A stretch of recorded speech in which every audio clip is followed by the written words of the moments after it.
Hello everyone. Ito nga pala yung ginawa kong sourdough. Ayan. 2 days ko itong prepare and then saka ko make. Ayan. Ayan, very crunchy outside, soft inside. Ayan lang ang aking homemade sourdough.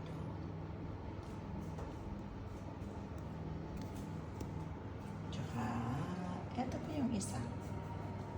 Actually, dalawa yung ginawa ko. No?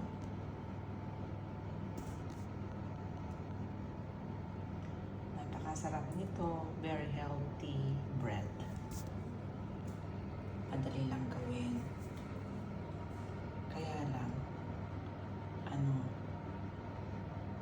dalawang araw ang preparation niya. Ang sarap! Sourdough kayo dyan. Thank you!